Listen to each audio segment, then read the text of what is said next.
کۆماری ئیسلامی ئێران بەپێی راپۆرتە ناوخۆیی و نێونەتەوەیەکانیش لە سەرەوەی ڕێزبەندیەکاندایە بۆ پێشێلکردنی مافەکانی مرۆڤ و جێبەجێکردنی سزای لە سێدارەدان. جێبەجێکردنی سزای لە سێدارەدانی حەیدەر قوربانی زیندانی سیاسی کورد لە کاتێکدا بەڕێوەچوو کە هیچ یەک لە پارێزەر و ئەندامانی بنەماڵەکەی و خودی قوربانیش ئاگادار نەکرابوونەوە لەوەی بڕیارە سزاکەی جێبەجێ بکرێت. پارێزەری حەیدەر قوربانی دەڵێت ڕۆژی پێش لە سێدارەدانی حەیدەر قسەی لەگەڵ ناوبراودا کردووە. شەمە شەو یعنی شەوی یەکشەمە بە کاتی تاران بە وەختی تاران لە ساعتی 7:53 بە ماوەی حدود 10 دقیقە لەگەڵ حەیدەرا کە لە زیندانە بوو وتوێژم کرد و لەویا حەیدەر بۆ منی تۆزیحدا کە هەروەها بە من دڵداریداوە کە تۆ کاک ساڵح بۆ پەروەندەی من ناڕەح ببە تۆ بەشکەم کارە بکەی بۆ مەحموودی سدیقی یا کەسێکی بۆ جۆرەگەیکە لە خزمەکانی کە ئەویش لەگەڵ ئەوە هاو پەروەندەیە کارە بکەی. منیش پێم وت کاک حەیدەر من فێلەن مەشغوڵی کارەکانی تۆم بەڵکو کارەکەی تۆ دروست بێت دوایی ئەچین بۆ لای بە شوێن کاری ئەوە.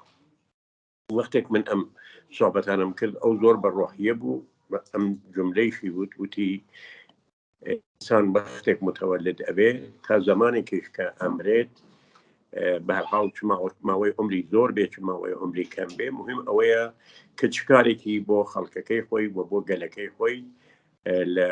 تولی عمریە ئەنجام داوە. ڕێکخراوی لێبوردنی نێودەوڵەتی مانگی 9 ساڵی ڕابردوو سەرەڕای ئەوەی داوای ڕاگررتنی سزای لە سێدارەدانی قوربانی کرد گوتیشی دادگای شۆڕشی سنە سەرەڕای ئەوەی لە بڕیارەکەیدا دەڵێ کە حەیدەر قوربانی هەرگیز چەکدار نەبووە بەڵام بە تۆمەتی هەڵگرتنی چەک لە دژی کۆماری ئیسلامی سزای لە سێدارەدانی بەسەردا سەپاندووە و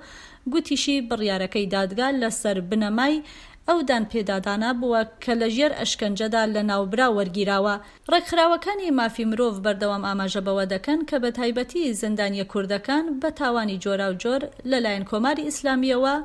ڕوبەڕووی سزای لە سێدارەدان دەبنەوە. ئێمەگە چاو لێ بکەین تەواوی زیندانیانی سیاسی لە ڕۆژهەڵاتی کوردستان بەداخەوە کاتێک جاچە لە کاتێک لە بێژین لە باشووری کوردستان یا لە چیاکانی مابینی باشوور و ڕۆژهەڵاتی کوردستان دەست بەسەر دەکرێن یا حتا کاتێک کە دەگەڕێنەوە ڕۆژهەڵاتی کوردستان بەبێ ئەوەی کە هۆکارێکە بەبێ ئەوەی کەوان بەشداری شەڕێکی موسەلەحانەیە کرد چۆن ئێمە بۆ خۆمان دەزانین کە حداقل لە چەندین دەهەی ڕابردوودا ئێمە ئەحزابی ڕۆژهەڵاتی کوردستان زۆر بەدەگمەن بووە کە شەڕی چەکداری لەگەڵ کۆماری ئیسلامی ئێران بکەن ئەمە مەخابن ئەوانە بە سێدارەدان محکوم دەکرێن و دوایش لە غفڵەتدا بەبێ ئەوەی کە ماڵباتی ئەوان ئاگادار بکرێتەوە بەبێ ئەوەی کە خودی قوربانی ئاگادار بکرێتەوە لە سێدار دەدرێن. پارێزەری قوربانی دەڵێت لەسەر داوای بنەماڵی حەیدەر بۆ پێداچوونەوە بە دۆسیەکەدا سەرۆکی دەزگای دادی ئێران بڕیاری پێداچوونەوەی دەرکردبوو بۆ دۆسیەکە و فەرمانەکەی ناردبوو بۆ دادگای گشتی پارێزگای کوردستان. بەڵام دادگای سنە بەبێ گوێدان بە بڕیارەکە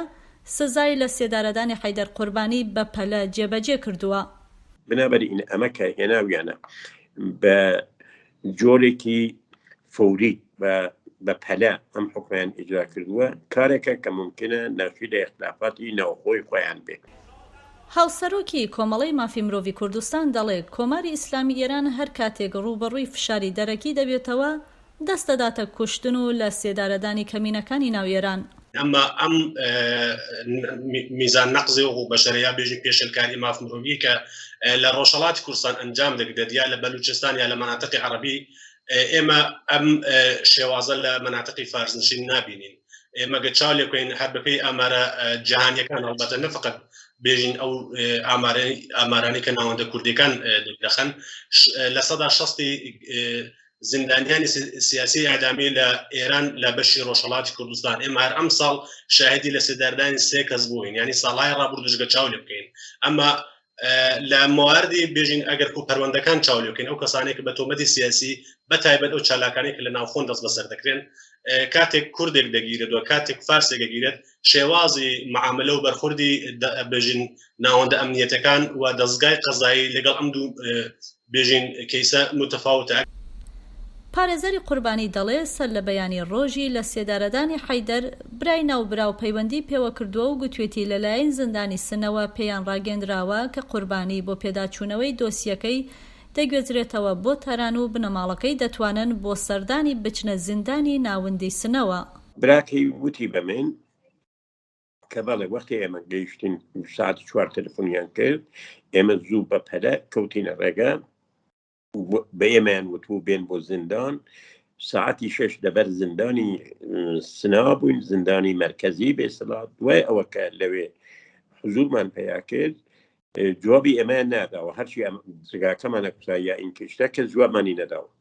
تا اینکی لە نەهایەتە لە ساعتی 7 بەیانیە لە زیندانەوە بە ئێمەیان وت لێرە کارێکتان نییە ئێوە بچن بۆ بەهەشتی محەممەدی ئەمە نیشانەی ئەوەیە کە بەرنامەڕیزیەکە قبلی بۆ ئەوە ئەمانە بێن کرابوو وەختێک ئەچنە ئەوێ ئەبینن جەسەدەکە حەیدەر لەوەیە مامورینی اطلاعاتی جەسەدەکەی پێنیشان ئەدەن و لەلایەکی تریشەوە ئەو جۆرە کە براکانیان بۆ منیان گوت نزیکەی 100 ماشین پڕ لە مامورینی پۆلیس و نیروی انتظامی و مامورینی اطلاعاتی و ئەمنیەتی لەوێ بوون بە گوێرەی پێداچوونەوەی ڕێکخراوە جیهانی و ناوخۆیەکان و هەروەها بە گوێرەی پارێزەرەکەی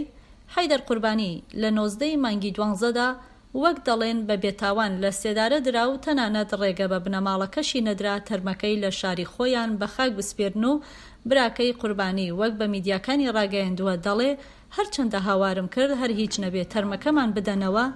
بەڵام هێزە ئەمنیەکان تەرمەکەیان نەداینەوە و گوتیان جیاوازی نییە و خاکە و لێرە بە خاکی دەسپێرین. بەفراوی نووری دەنگی ئەمریکا واشنگتۆن.